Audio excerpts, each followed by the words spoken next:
శ్రీమాత్రే నమ. జయ గురు దత్తాత్రేయ నమ. ఈ వీడియోలో మనం మకర రాశి వారికి ఫిబ్రవరి 22 నుంచి 28 మధ్యలో జరిగే వార ఫలాలు పరిశీలించినప్పుడు ప్రస్తుతం ఆదివారం ఒక్కరోజు మకర రాశిలో ప్రవేశించినటువంటి కుజుడు ధనస్థానంలోకి మారడం జరుగుతుంది 23వ తారీఖు నుంచి. అంటే ఇంచుమించుగా ఈ మకర రాశి వారికి ధనస్థానంలో కుటుంబ స్థానంలో 5 గ్రహాలు సంచరించడం జరుగుతూ ఉంది.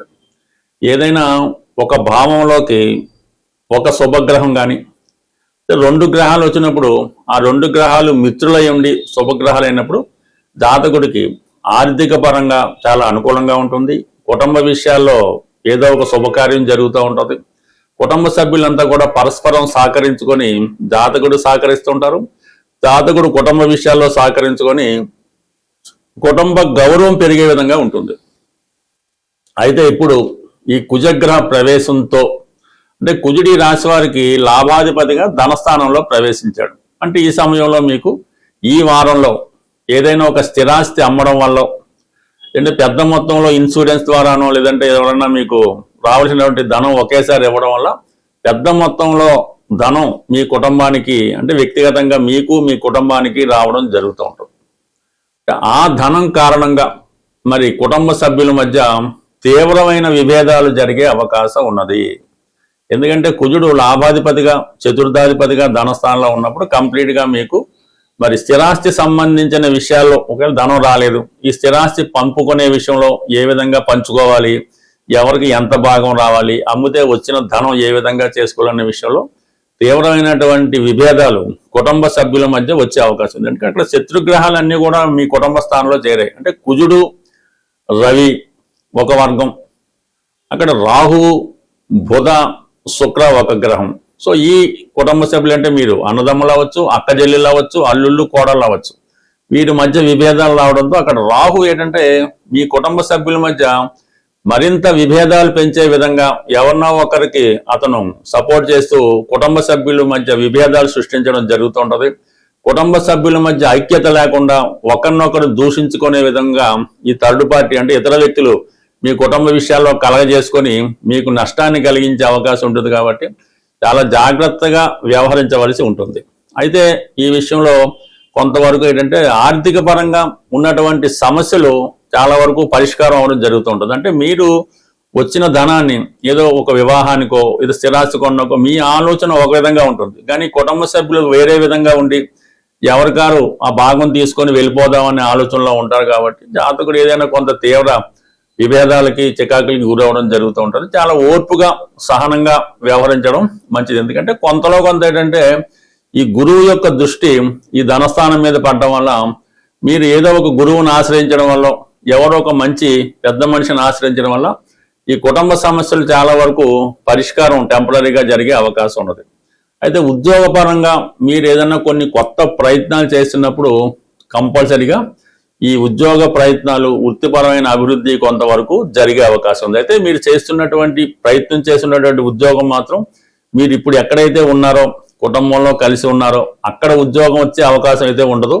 వేరొక చోట అంటే మీరు కుటుంబానికి దూరంగా వెళ్ళి అక్కడ ఉపాధి అవకాశాలు చేసుకునే విధంగా మీకు కొన్ని కొత్త అవకాశాలు ఈ సమయంలో రావడం జరుగుతుంటుంది. లేని పక్షంలో మీరే స్వతంత్రంగా కొంతమందితో కలిసి జీవనోపాధి కొరకు వేరొక ప్రాంతానికి బయలుదేరి అక్కడ మీ యొక్క వ్యవహారాలను వ్యాపారాలను ప్రారంభించి కొత్తగా జీవనోపాధి ప్రారంభించడం జరుగుతూ ఉంటుంది. ఎందుకంటే ఈ కుటుంబ విషయాల్లో చాలా వరకు ఇసుకుపోవడం వల్ల జాతకుడు కొంతవరకు రిలీఫ్ని కోరుకోవడం జరుగుతూ ఉంటుంది.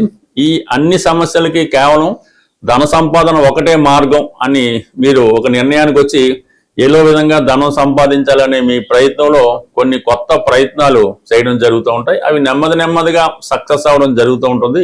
సాధారణంగా ఈ గోచార రీత్యా వచ్చే ఫలితాలు ఏలినాడు సేన అవచ్చు, జన్మసేన అవచ్చు, అష్టమసేన అవచ్చు, రాహు ప్రభావం అవచ్చు, ఇవి జాతకుడు తన ప్రయత్నపూర్వకంగా మార్చుకునే అవకాశం ఉంది. తనకు అనుకూలంగా కూడా జాతకుడు మార్చుకోవచ్చు. అంటే ఈ గోచార ఫలితాలు జాతకుడిని ఇండికేట్ చేస్తుంటాయి, ఇది జరగబోతుంది సుమా, ఈ ఉద్యోగంలో నీకు ఇబ్బంది రావచ్చు, లేదంటే నీకు హెల్త్ పరంగా ఈ ప్రాబ్లం రావచ్చు అని ముందుగానే హెచ్చరించడం జరుగుతున్నవే ఈ గోచార ఫలితాలు. అయితే వీటిని జాతకుడు ముందు జాగ్రత్తగా దాని నుంచి బయటపడే అవకాశం ఉన్నది. అలాగే కొన్ని తనకు అనుకూలంగా కూడా ఉపయోగించుకోవచ్చు. జాతకుడు ఏదో ధనం అవసరం ఉంది, అప్పు కోసం ప్రయత్నం చేస్తున్నాడు, ఈ గోచారరీత్యా ఈ గ్రహాలు మీకు అనుకూలించినప్పుడు సులభంగా మీకు అప్పు దొరకడం జరుగుతూ ఉంటుంది. అదే ఎవరి దగ్గర దొరుకుతుంది? బ్యాంకు దగ్గర, బంధువుల దగ్గర, భార్య దగ్గర, అన్నదమ్ముల దగ్గర అన్నది కూడా గోచారం మీకు చెప్తూ ఉంటుంది. ఆ విధంగా మీరు ఆ స్నేహితుల దగ్గర ఎవరి దగ్గర ప్రయత్నం చేయడం వల్ల ఆ సమయానికి ధనం అన్నది దొరుకుతూ ఉంటుంది. దాంతో మీరు అవసరాలు కూడా తీసుకోవచ్చు. ఏదైనా గోచారం అన్నది ముందుగా తెలియజేస్తుంది. జాతకుడు దాన్ని అనుకూలంగా మార్చుకోవచ్చు. మరీ చెడ్డగా ఉన్నప్పుడు ఏదో ప్రమాదాలు జరుగుతాయి, లేదంటే ఇంకో యాక్సిడెంట్ జరగవచ్చు, ఇంకోటి జరుగుతున్నప్పుడు జాతకుడు ముందు జాగ్రత్తగా ప్రయాణాన్ని వాయిదా వేసుకోవడం కానీ జాగ్రత్తగా ప్రయాణం చేయడం వల్ల ఆ ప్రమాదాల నుంచి కూడా జాతకుడు తప్పించుకోవచ్చు. అయితే చాలామంది మేము చేసినటువంటి అప్పులు ఎలా బయటపడతాయి, రుణాల నుంచి ఎలా బయటపడతా ఉంటారు. రుణం అన్నప్పుడు చాలా రకాలు ఉంటాయి. తల్లిదండ్రులకు సేవ చేయవలసింది, వాళ్ళ బాధ్యత చూడవలసిన రుణం ఉంటుంది. చెల్లెళ్ళకో అక్కలకో పెళ్లిళ్ళు చేయడం బాధ్యత ఉంటుంది, ఇది కూడా రుణమే అంటారు. ఈ రుణం కోసం కొంతమంది అడిగితే దానికి పరిహారం పనిచేస్తూ ఉంటుంది. మీ చెల్లెలు గారికో లేదంటే మీ అక్కగారికో పెళ్ళి అవ్వట్లేదు, ఏదో పరిహారం, వాస్తు పరిహారం ఇంకోటో చెప్పడం వల్ల అది 100% ఆ రుణ ప్రయత్నం అన్నది తీరిపోతుంది. అంటే ఆ బంధం, ఆ రుణం, ఆ భారం మీరు తగ్గించుకోవచ్చు. అయితే ధనం, ఏదో అవసరానికి మీరు ధనం అప్పు చేస్తారు, ఏదో ఇల్లు కొన్నాక అప్పు చేస్తారు, లేదంటే పెళ్లి చేయడానికి అప్పు చేస్తారు, ఇంకొక ప్రయత్నానికి అప్పు చేస్తారు, లేదంటే సొంత అవసరాలకో, జోదానికో, ఇంకో దానికో, వ్యసనానికో ఏదో కారణం వల్ల అప్పు తెస్తూ ఉంటారు.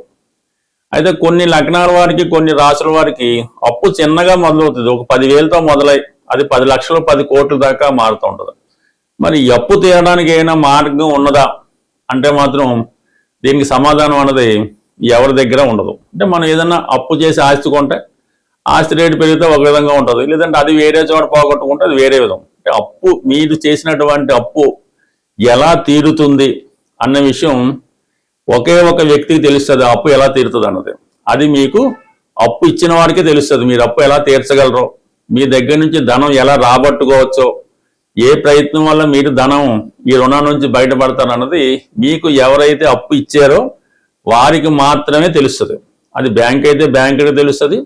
పర్సనల్గా మీరు ఎవరి దగ్గర అప్పు తెచ్చుంటే వాడు ముందుగానే అనుకుంటాడు, ఈ అప్పు ఇచ్చినప్పుడే మీకు ఈ విధంగా ఇతని దగ్గర నుంచి మనం డబ్బు తీసుకోవచ్చు, పర్వాలేదు, వీళ్ళ బంధువులో ఇంకోటో ఉన్నారు, లేదంటే వీడికి ఏదో ఉద్యోగం వస్తుంది, వీడి దగ్గర ఉన్నటువంటి ఆస్తి విలువ పెరుగుతుంది అని వాడు ముందుగానే ఊహించి మీకు అప్పిస్తాడు తప్ప ఎటువంటి తెలివితేటలు లేకుండా వీడైతే మీకు అప్పు ఇవ్వడు. అందువల్ల మీరు అప్పు తీరాలి, సిన్సియర్గా మీరు అప్పు తీర్చాలనుకుంటే మీకు ఎవరైతే అప్పు ఇచ్చారో వారి దగ్గరికి వెళ్ళి, అంటే వారిని మీ ఇంటికి పిలిచి చక్కగా అతనికి భోజనం అది పెట్టి అతనితో మాట్లాడి మీ యొక్క కష్టాన్ని అతనికి చెప్పుకోవాలన్నమాట. ఈ విధంగా ఉందండి, మీకు నేను ధనం ఇవ్వాలి, నాకు తీర్చే మార్గం కనబట్టలేదు, ఈ తీర్చే మార్గం మీరు చెప్పగలరా, ఏ విధంగా నేను దీని నుంచి బయటపడగలను అంటే మాత్రం ఖచ్చితంగా ఆ వ్యక్తి మీకు మరి మీ యొక్క అప్పు తీరే మార్గాన్ని ఆ జాతకుడు మీకు, అంటే ఆ వ్యక్తి మీకు సూచించడం జరుగుతుంది. ఇది తప్ప వేరొక మార్గం అయితే మీకు, అంటే ఎగ్గొట్టడం వేరే సంగతి, మీరు సిన్సియర్గా అప్పు తీర్చాలనుకుంటే మాత్రం మీకు అప్పు ఇచ్చిన వ్యక్తి ఒక్కడు మాత్రమే మీకు ఈ సమస్యకి పరిష్కారం చెప్పగలడు.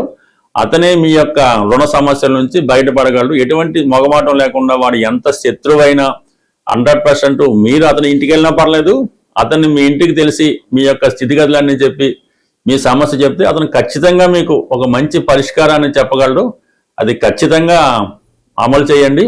మీరు ఒకరికి ధనం ఇవ్వాల్సి ఉండి ఆ ధనం కొరకు ఆ వ్యక్తి ఇబ్బంది పడుతుంటే మీ జీవితంలో ఏదీ కలిసి రాదు, ఏం చేద్దామన్నా కూడా నష్టపోతూ ఉంటాయి. కాబట్టి ముందు ఎవరైతే మీకు అప్పిచ్చారో ఆ రుణం నుంచి బయట పడినప్పుడు మాత్రమే తర్వాత జీవితంలో మీకు సక్సెస్ అయితే వస్తుంది తప్ప ఊరకనైతే రాదు.